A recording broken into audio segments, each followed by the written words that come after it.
Hello and welcome to Crypto TV, where we dive headfirst into the wild world of blockchain, bring you the hottest news, biggest movers and shakers, and the most insightful analysis. I'm Adel, your host, joined by my co-host, Lisa Amnegard. Hey, I'm really excited we're doing this today. It's an exciting day, and the crypto community is very excited. But before we dive into this, Adel, I want to know, what are your highlights this week, and what crypto coins should we be watching out for? Let's get right into it. So, on the crypto coins update, Bitcoin hit a new all-time high of 109K ahead of the US President Trump's inauguration, which shows that great interest and momentum is building. Trump even launched his own crypto coin on the Solana blockchain called Trump.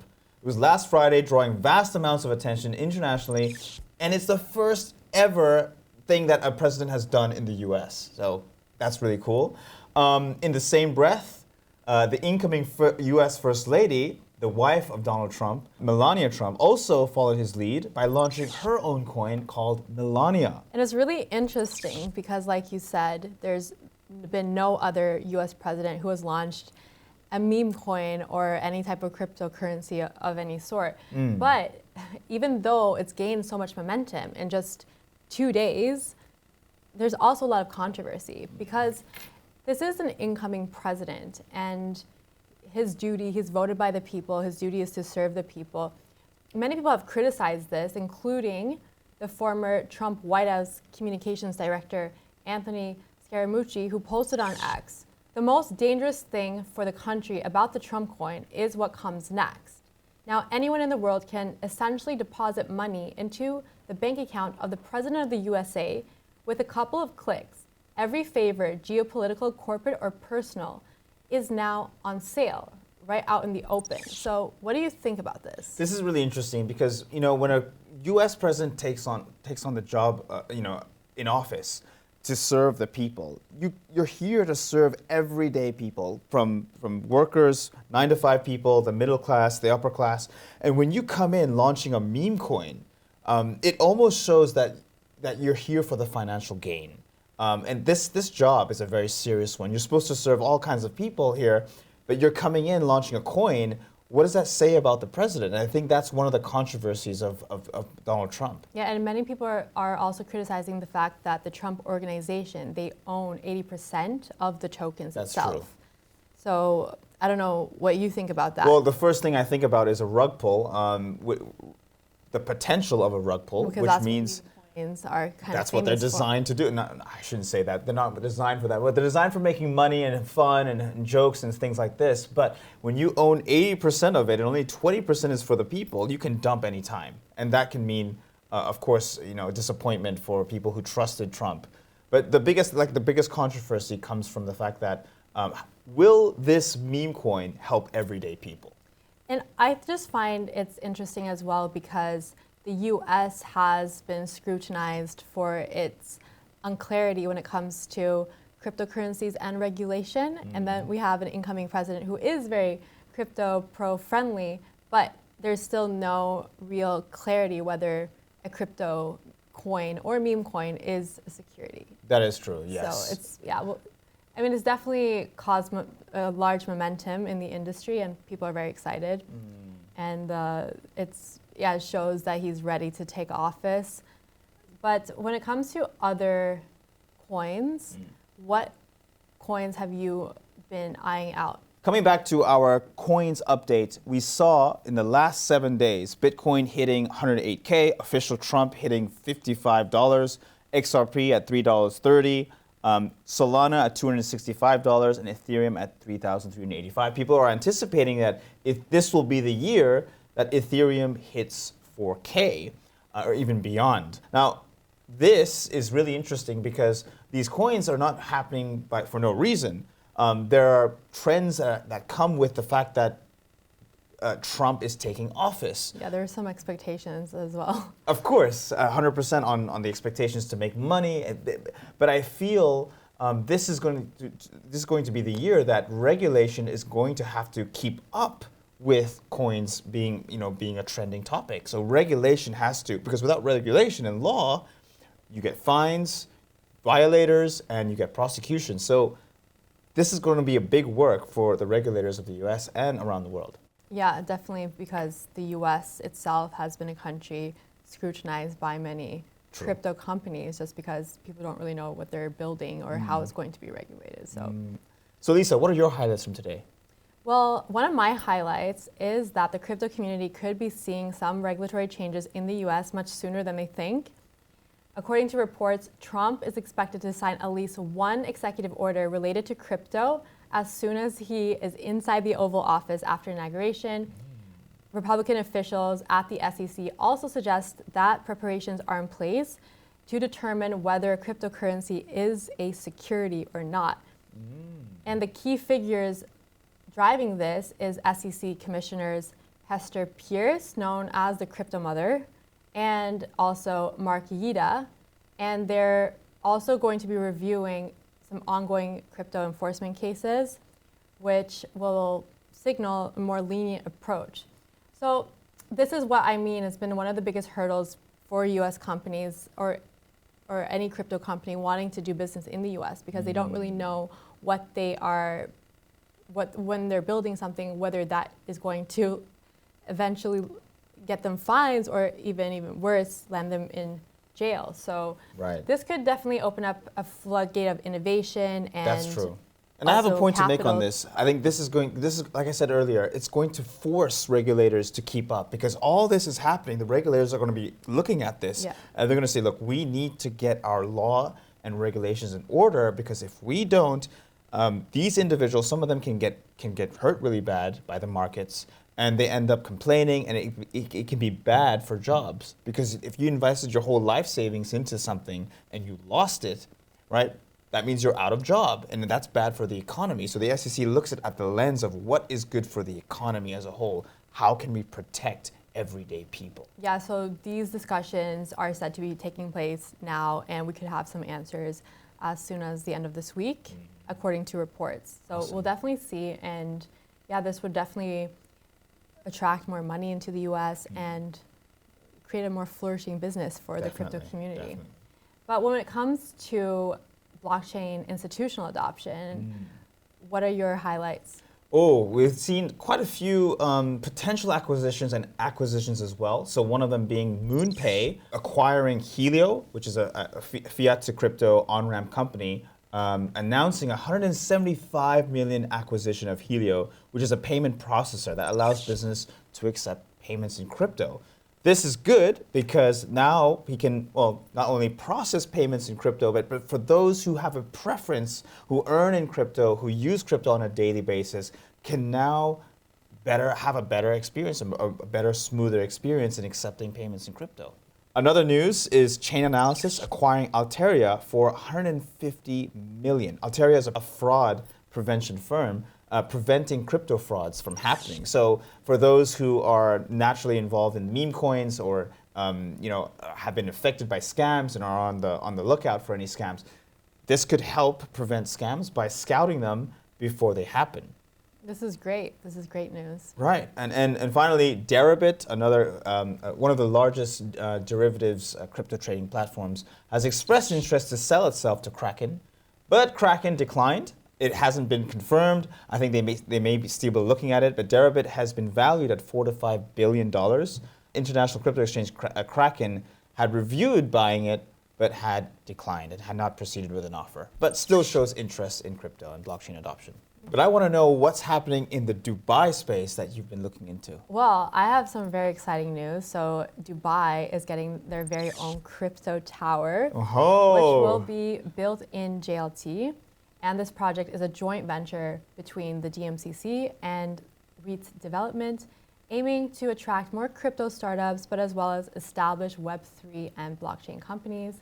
And the set. Wait, so hold on. Crypto tower? What is that? Can you break it down for me? It's a really cool modern building. It will be 17 floors. You can be a tenant, and you have a smart contract, and also any sort of community voting will be on chain. So it all has this Web3 element to it. But it'll also be a space for events. There'll be an AI innovation space. There's also going to be an NFT gallery. Wow. And there will also be a space for conferences and networking events as well. This is huge. It is 10,000 square feet of indoor space and 3,500 square feet of outdoor space. So it is very large. And this crypto tower is aimed to sort of boost the local economy and make Dubai and the UAE a very crypto-friendly city for companies to do business in. It's really awesome to hear that for those who are pro-crypto, hearing the news that a crypto tower is being built really does set the stage for Dubai, especially a place like Dubai being very progressive. This could, I could imagine, enhance the look of Dubai as a region for people to come here and set up their businesses. So let's see when how this pans out. Yeah, I look forward to it. It will be completed in 2027. And I think also it's we have the DIFC as a financial hub, but this will sort of be the crypto hub. The crypto hub in JLT, a place like JLT, Jumeirah Lakes Towers. Interesting. So so that's very exciting. And when it comes to laws and regulation, what are the updates? Oh man, so Gary Gensler steps down as chairman. This marks the end of his 3-year tenure. 3 years of the chairman of the Securities Exchange Commission, which is the biggest role at the SEC, the regulator. Now, looking back, Gary was the one who filed several enforcement actions against big firms like Coinbase, Ripple, Binance. Many in the industry have continued to criticize the regulator as a whole for not offering clear rules. Yeah. So this is really interesting news, and there are going to be two sides always celebrating and those who are not celebrating, but I think on the whole, most people will be celebrating. I think in general, people do want some clarity, and hopefully now with Paul Atkins being appointed, it hasn't been announced or confirmed as to exactly the date, but he's very crypto friendly, and I think that there will be some more clarity around how the SEC looks at crypto. Since his stepping down, at least 4 proposals have been submitted in the crypto industry for more ETFs, exchange traded funds, that are being filed for application at the SEC. Just literally days before Gary Gensler stepped down. So people are flocking to the SEC. What this could mean is greater attraction for businesses around the world to come to the US and set up their businesses. Yeah, many people want that because the US is the biggest market. So yeah. In other news, Crypto.com, international crypto trading platform, received regulatory approval in the EU.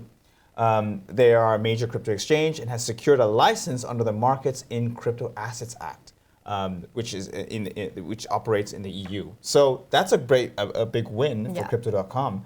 Obviously, as we explained last time, MiCA is a regulatory framework established in the EU to oversee and govern crypto asset markets within its member states. So obtaining this MiCA license signifies compliance with these regulations and could pave a wider European expansion for Crypto.com. That's really interesting. Also, I saw that company in the UAE, TokenVest, they received, they're the first company or the first DMCC company to receive a full license for their RWA marketplace. Awesome. Which is major because many people have been very excited about real world assets when it comes to tokenizing real world assets, and having a first DMCC company to receive the full license also ushers in a new era of the possibilities this could bring for the UAE especially. Literally, this year is going to be the year of not only meme coins, but meme coins and licenses being offered. Licenses, like people are going to celebrate, we just obtained our license. We are now in full motion operating in the US or in Dubai. We're ready for action, we're ready for business. Yeah, because I think now many governments are looking into how they're going to regulate this space because it's inevitable. So many people are dabbling into cryptocurrencies and wanting to use the cryptocurrencies as well. So. But whilst this is good news, we cannot finish this episode without talking about TikTok. Oh my God, TikTok. That was a very short-lived ban. However, TikTok in the US is very uncertain. We'll have to see what happens in the next coming months, whether TikTok will be allowed to operate in the US. However, what is interesting is that because of this US TikTok ban, many of TikTok users are crying. There's plenty of videos where people are crying, upset, and it started this trend called the Great TikTok Migration. Stop. Okay? You gotta be kidding me. So TikTok users, because it affects 170 million TikTok users, and as well as very many crypto influencers who have used the platform primarily for a marketing purpose. We saw, for example, the Dogecoin challenge, which led to a 20% soar in Dogecoin, as well as a Solana-based Sonic project, which distributed its tokens on TikTok, gaining 2 million users through its Sonic X game in late December. Wow. So TikTok has had sort of a purpose for crypto, even though, of course, it's been used by a large number of users in the US. But now people are looking at other social media platforms. So you might be wondering, what are crypto influencers and users looking at? Well, we saw that there's one app that was downloaded, I think, 700,000 times over the last few days, called Rednote, which ironically is a Chinese social media app. It's kind of the OG TikTok, but also many crypto users have been exploring Web3 social media platforms, which kind of makes me think that maybe for the crypto community, maybe they're going to start venturing into Web3 social media platforms because they're more optimized for crypto. So the apps that these crypto users are looking at, they're the so-called TikTok refugees, is Favor and Republic. So these are two Web3 social media platforms which allow users to share short videos, but they also use blockchain and they're able to post opinions, and it's more kind of optimized for the Web3 community.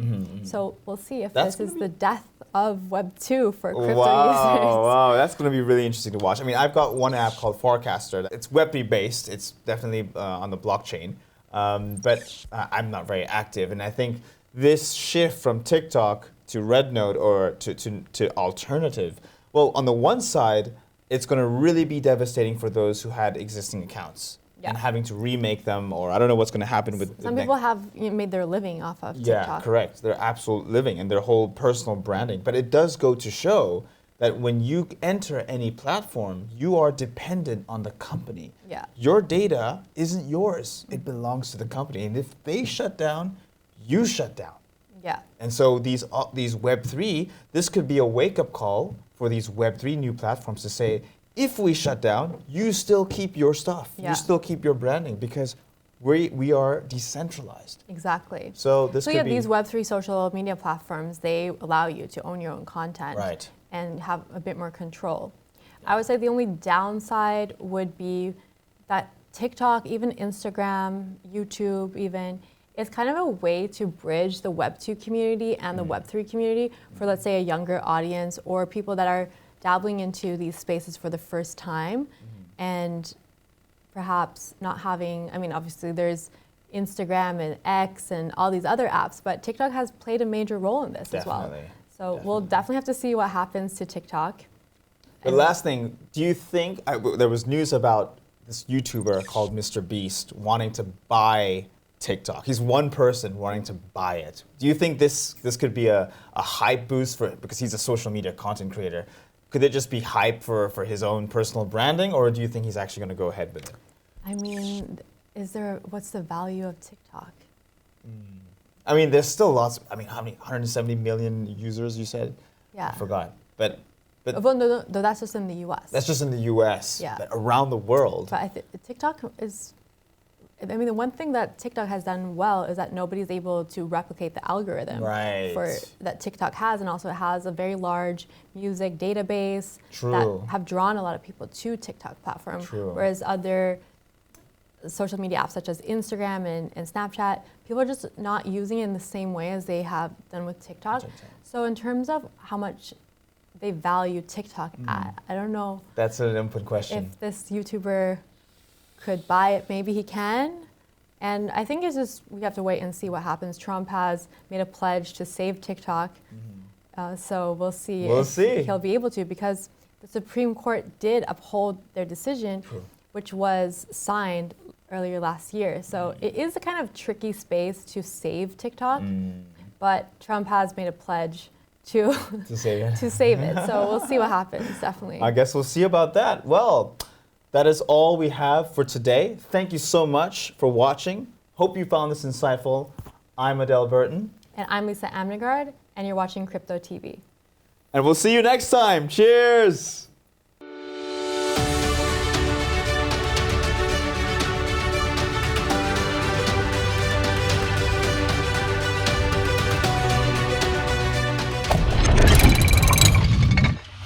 Web3.tv